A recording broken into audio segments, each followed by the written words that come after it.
here with me right now, Andy Puzder. He's the former CEO of CKE Restaurants. You know Hardee's, Carl's Jr. He's also the author of Getting America Back to Work. He's a good friend of mine, and I'm always happy to talk to you, Andy. Welcome. Great to be here, Trish. Thanks for having me on. Good to hear your voice. Well, I should also point out, people should follow you because you do a lot of interesting analysis at Andy Puzder, ANDYPUZDER on Twitter. And I want your reaction right now to what we're seeing. And I realize things are very fluid and things could change, by the time this airs later today. But tell me your thoughts on what is currently in the works as far as who's going to take this. Well, there's still a path for President Trump to win. He's got to win Georgia, and he could either win. If he can win Nevada and Georgia, I think that gets him to 270. If he can get Michigan, he can get up to 280. But it's narrowing. It's a tough. It's going to be tough for him now, particularly with all this late counting of ballots coming in. I think the left was much more on top of this mail-in balloting fiasco than the Republicans were, and so we're going to have to wait and see. But hopefully the Republicans will keep the Senate. It looks like they're going to make some gains in the House and keep control of the Senate, and that'll put a stopper on what a potential President Biden would be able to do. But what a loss for the country if President Trump doesn't win this. It's a tremendous, tremendous setback. How do you think people will feel? I mean, he's had such a powerful base, right? And people have been so motivated, I think, in ways that we haven't seen. I mean, look, just the numbers alone, right? The sheer numbers of Americans that voted. They're saying that this may have been the most that they've seen in roughly 100 years in terms of participation rate.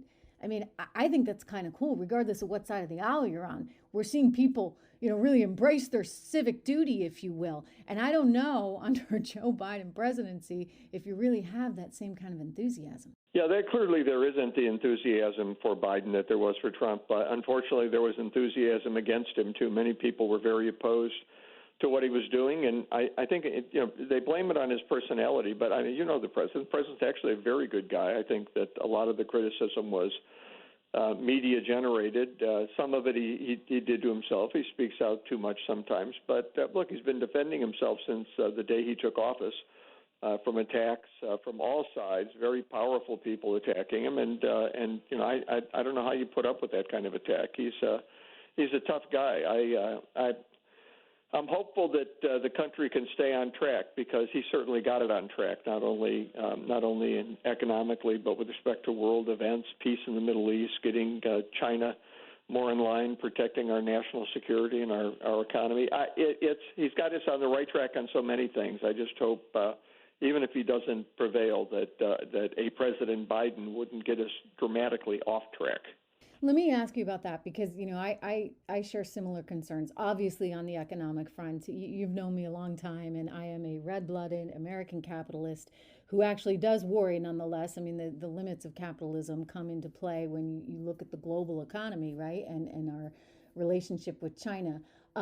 So I've got some concerns about that. But let me first, and you, of all people, are very familiar with that, but first on the international front, Iran. So much of what this administration has done has been pretty powerful in terms of tempering Iran. And so rather than the Iran deal, right, that was courtesy of Biden and Obama, you have really seen Iran restricted through sanctions. We've got alliances that have been formed with Israel and UAE and Bahrain and Sudan. And, look, I wouldn't be surprised if this administration was able to continue even seeing an alliance between Saudi Arabia and Israel. And so what happens if the Senate stays Republican, if the Senate stays conservative, but you have Joe Biden in office, how does that affect our international standing? Well, the president really has far more authority than Congress when it comes to international affairs. So it could have a very negative impact. Joe Biden has been very consistently wrong with respect to his approach to foreign policy. And in fact, what President Trump did was a reversal not only of what Biden had advocated for his 47 years in office, but also what John Kerry and Hillary Clinton and Barack Obama advocated. He didn't lead from behind. He allowed the military to defeat ISIS in Iraq and Syria. And then he moved our embassy from Tel Aviv to Jerusalem, which many presidents had promised, but only President Trump had the courage to do. And he took out Soleimani. He took out somebody that was a real terrorist and an enemy of the United States and of peace in the region. And I think that set Iran back. He also increased the sanctions, let them know that we weren't going to put up with their deception and deceit that the way that Biden and Obama had in order to try and get some kind of a peace treaty before they left office. So it's if Joe Biden backs off on any of that, if he advised President Obama not to take out Osama bin Laden. I don't think he would have had the courage to take out Soleimani. I'm sure he would not have moved the embassy. I'm sure he would have waited until there was some kind of agreement with the Palestinians to try and make peace with other nations in the region. President Trump didn't do that, and he was more successful than any president since Jimmy Carter in bringing about any kind of peace into the region. So hopefully Joe Biden will see what Trump did and understand why it was successful. I'm not optimistic that he will be able to do that, but I'm hopeful that he will be able to do that. Go to Joe Biden's website. Everything on Joe Biden's website is another government program, an increase in taxes. He would do everything he possibly could to expand the influence and presence of the federal government in our lives and in our businesses. That's always a negative for the economy. Even under good circumstances, that will stagnate the economy, which is basically what happened under Barack Obama. The economy was going south during his first 2 years in office before the Republicans took the House of Representatives back and curtailed his more aggressive policy initiatives such as Obamacare and Dodd-Frank, which really had serious negative impacts for the economy. I think Biden will try and pursue those kinds of policies, but he'll be restricted by the fact that his party may not control the Senate. He will, however, be able to do things in the regulatory realm. There's really four legs to the Trump economic policy, and that's tax cuts, slashing regulations, focusing on domestic energy, and entering into trade agreements that are fair to American business and workers and getting rid of the ones that were unfair to them. I think with Joe Biden, you're going to find a meaningful increase in regulation, which will be bad for business and economic growth. He's made it very clear that he's going to do everything he can to make it so we're no longer energy independent, that he's going to try and transfer from our reliance on our domestic petroleum products to these fanciful types of energy production, which are not going to be successful, at least not in the short range. And his history on trade agreements is awful. It's not good at all. So I'm concerned that even with control of the Senate in the hands of the Republicans, that Biden will do some damage to the economy. I think the stock market this morning is reacting to the fact that it looks like the Republicans are going to keep the Senate because it will limit the damage he's able to inflict. Yeah, I mean, that had been talked about by some strategists I had heard behind the scenes, at one point after the debate where the president, I joke that, hey, if you have to go up against Joe Biden and Chris Wallace together, I'd be a little irritable too. But nonetheless, after that particular debate, there were some that were strategizing, well, maybe we just really need to make a play for the Senate as opposed to such a play for Trump.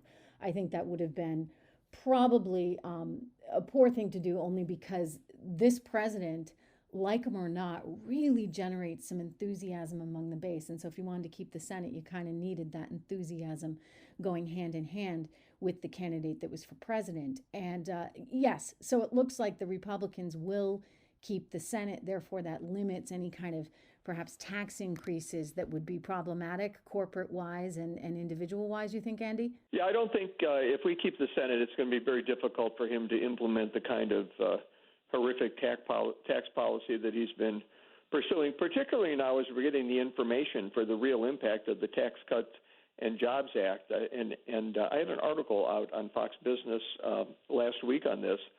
But if you look at the numbers from 2018, for example, which are the most current numbers we have, the top 1% of taxpayers under the Tax Cuts and Jobs Act actually paid $16 billion more in taxes. And as you noted in a tweet of that article. Everybody else, the other 99%, paid $80 billion less in taxes. So this is that's not the way that the Democrats have been characterizing what would happen under the Tax Cuts and Jobs Act, but it is in fact what happened, and I think it'll give Republicans in the Senate a strong argument to prevent any further erosion of that tax plan. You know, Andy, the Democrats have always labeled Republicans as being the party of big business and big money, but I was looking through the money that was spent, and it really seems as though most of the money was coming from the left, right? And you had, 800 bundlers that raised $100,000 each working for Joe Biden. A lot of people in the Hollywood entertainment industry, a lot of people in finance. You know, I wonder if that's really started to shift, because it feels like the party of Trump really isn't about big business in the same way I think that Republicans have been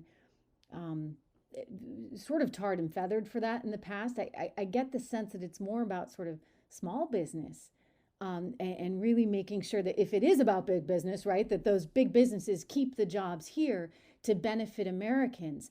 How do you think that this characterization of the big money Republicans is really going to start to shift and change as we get more evidence of what actually went down spending-wise by the Dems? Well, it should shift completely, because you really got the Wall Street billionaire class, the tech industry billionaire class, and the Hollywood industry billionaire class that financed Joe Biden's campaign. There were not a lot of small donors. There were all these big donors. And they really financed his ability to run ads across the United States leading up to the election. So, and then if you look at the results of the Trump presidency back in 2019, as you know, median family income increased more than it had ever increased, and to a higher amount, $68,700. And poverty dropped to an all-time low, a 70-year low. They started keeping track of the data 70 years ago. And I guess 1959 would be 60 years ago. But in any event, it dropped to 10.5%, which is the lowest it's ever been, and had the biggest drop ever. And income inequality decreased 2 years in a row, 2018 and 2019. So you really saw the benefits of Trump's economic policies going to working class, middle class, blue-collar workers. You didn't see really the benefits inuring to people at the top of the income scale. The stock market did very well because the economy was doing very well. But Trump's policies really were intended to benefit ordinary Americans. They did benefit ordinary Americans. And a lot of the globalists, a lot of these people have investments all around the world, and this globalist economy that really was detrimental to American workers and smaller American businesses is something that the Democrats are very much behind, and I think that will come to the fore in a Biden administration, and when people look at how this election was funded. Andy, what's your sense now? If the president is not successful, what happens to his base? How does the Republican Party continue to court them to keep them motivated to go out 2 years from now and 4 years from now? And do you think President Trump stays active? I think President Trump will stay active. He's obviously never going to run. I don't think he's ever going to run for office again. But I think he will remain active, and because he really is at heart very concerned about the American people, and that's not going to fade. His energy will continue to be directed towards trying to advance the interests of America's workers and America's middle class. I think his base will be energized. I think in many instances, people feel like the president was ganged up on, that he's their guy, and you found the media all over him, the D.C. establishment, the swamp all over him, Hollywood all over him. All the institutions that the left has taken over the past 20 or 30 years were aligned against the president, and I think it made many of his supporters very upset. And hopefully over the next 2 to 4 years, the American people who found it necessary to vote for Joe Biden for whatever reason they determined that was necessary will realize that the policies that he's advancing are not in their best interests, and that hopefully we'll find a candidate that can do what President Trump did and get back in office and try and get the country back on track again. Well, we should still caution that it's not over till it's over, and there's a lot of uh, checking that needs to happen, and a lot of votes that still need to be counted. So we'll see how it all goes over the next couple days. But I have a feeling you're right. I think he'll stay very active, and I think that base is going to be motivated no matter what, because once you've seen Paris, as they say, once you've had a taste of what could be and that economic success, it's hard to turn your back on that. Andy, thank you so much. I want to encourage everybody to follow you on Twitter and to get your new book. It is wonderful talking to you today. Getting America Back to Work is Andy's book. You can follow him on Twitter at ANDYPUZDER. Good to talk to you, sir. Great talking to you, Trish, and best of luck with the show. You do a great job. Thank you.